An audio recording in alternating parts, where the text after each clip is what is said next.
નમસ્તે મિત્રો, સ્વાગત છે તમારું મારા આજના નવા વિડીયોમાં। મિત્રો આજે આપણે બનાવીશું 10 જ મિનિટમાં તૈયાર થઈ જતી ફ્રેન્ચ ફ્રાઈઝ। તો બાળકોને તો આ ખૂબ જ ભાવતી હોય છે અને નાસ્તામાં પણ આપણે ફટાફટ એને બનાવી અને આપણે આપી શકીએ છીએ। તો અહીંયા મેં 2 નંગ બટેકા લીધા છે અને બટેકા જે લાલ બટેકા આવે છે કે ચિપ્સના એ જ આપણે લેવાના છે। તો આને સારી રીતે ધોઈ અને મેં ફ્રેન્ચ ફ્રાઈઝના શેપમાં કટ કરી લીધા છે। 2 થી 3 પાણી આપણે આને ધોઈ અને એકદમ ઠંડા ફ્રીજના પાણીમાં 2 મિનિટ રાખી અને પછી આપણે આને નીકાળી લેવાના છે।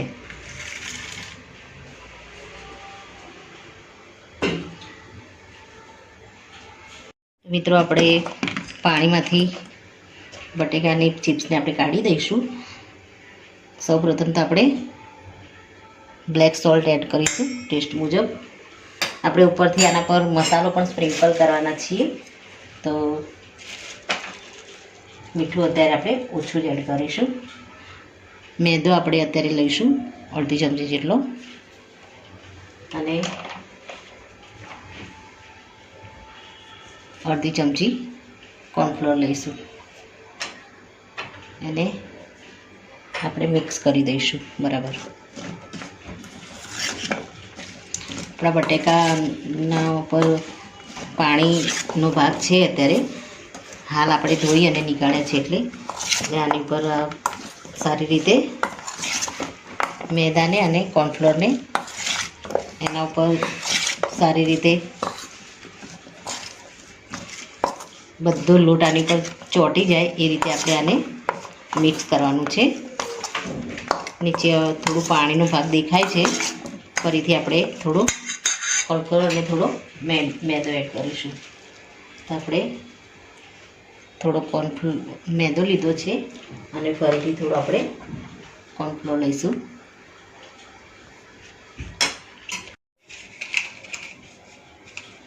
તો મિત્રો સારી રીતે આના ઉપર આપણે જે મેદો અને કોર્નફ્લોર લીધો તો એ સારી રીતે આમાં લાગી ગયો છે અને આમાં જે મોઇશ્ચર હતું, પાણી હતું, એને પણ બધા જ આ લોટથી એકદમ શોષાઈ ગયું છે પાણી।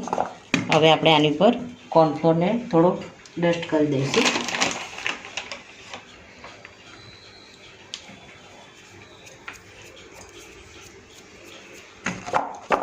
અને આ રીતે આને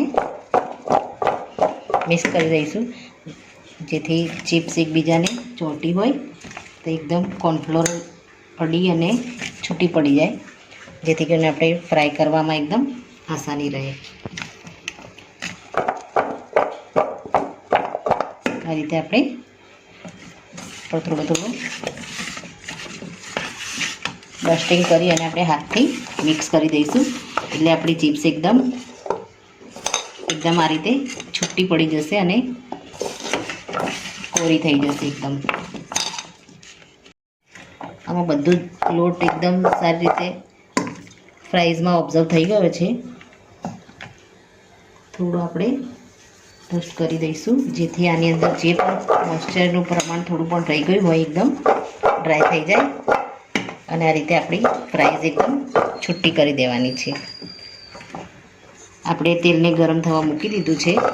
આપણું તેલ એકદમ હાઈ ફ્લેમ ઉપર જ આને ફ્રાય કરીશું, પછી ગેસને મીડિયમ કરી દઈશું અને પછી ધીમે ધીમે એને ફેરવતા જઈ અને એને ફ્રાય કરીશું।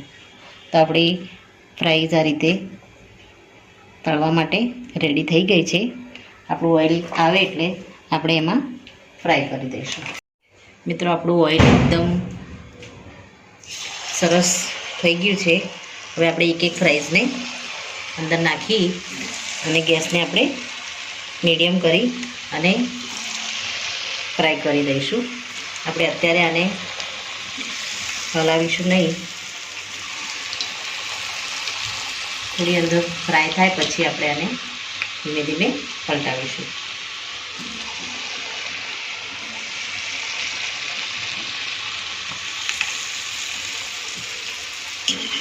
આપણે જે રેગ્યુલર બટેકાનો જો આમાં ઉપયોગ કરીએ તો એમાં મોઇશ્ચર વધારે હોય છે, તો એના કારણે આપણી જે ફ્રાઈઝ છે એ થોડી ઠંડી થયા પછી ક્રિસ્પી નથી રહેતી, અને આ એકદમ સરસ ક્રિસ્પી થઈ જાય છે આ ફ્રાઈઝ. અને બાળકના નાસ્તામાં જો કશું જ ના હોય ત્યારે ફટાફટ આને બનાવી અને એને નાસ્તામાં આપણે આપી શકીએ છીએ.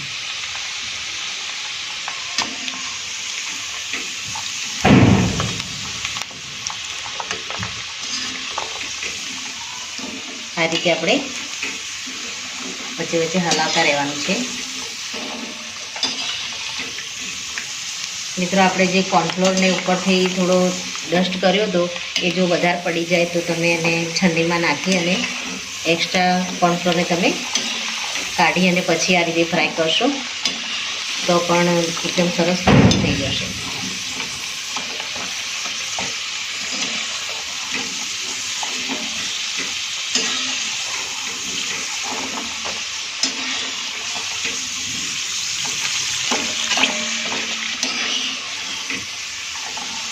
આપણે એને ધીમા તાપે જ થવા દેવાની છે, જેથી કરીને અંદરથી પણ સારી રીતે એકદમ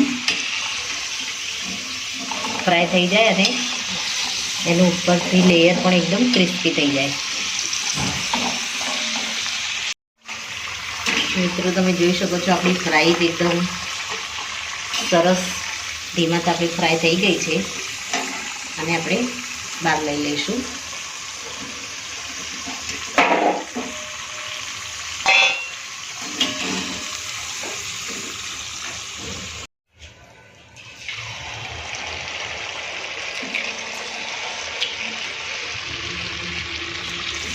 આપણે બીજી ફ્રેન્ચ ફ્રાઈઝને પણ આની અંદર એડ કરી અને ફ્રાય થવા દઈશું. ગેસને અત્યારે આપણે હાઈ રાખીશું. થોડી વાર પછી આને મીડિયમ કરી અને પછી પલટાવી દઈશું. હવે આપણે ગેસને મીડિયમ કરી દઈશું. આ રીતે આપણી ફ્રાઈઝ એકદમ આ રીતે ક્રિસ્પી તળી અને આપણે તૈયાર કરી દઈશું.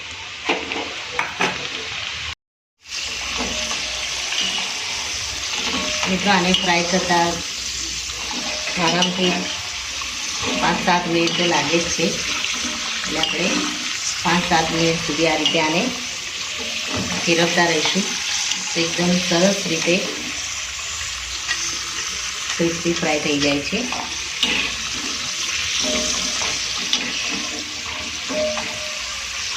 હવે આ પણ આપણી ફ્રાય થઈ ગઈ છે, આને પણ આપણે બહાર લઈ લઈશું.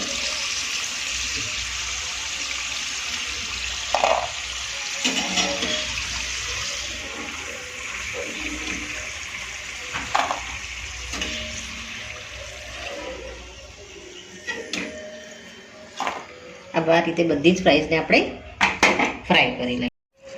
તો મિત્રો, આપણી આ ફ્રેન્ચ ફ્રાઈ રેડી છે અને એકદમ ક્રિસ્પી અને એકદમ સરસ કુરકુરી થઈ છે.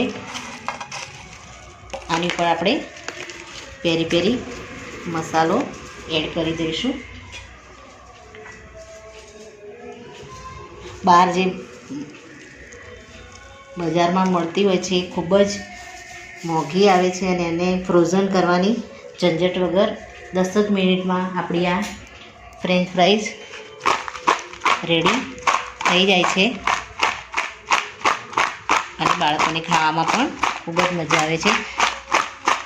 પેરી પેરી મસાલો આપણે આમાં એડ કર્યો છે, તો મસાલાનો પણ ખૂબ જ અલગ જ ટેસ્ટ આવે છે આમાં.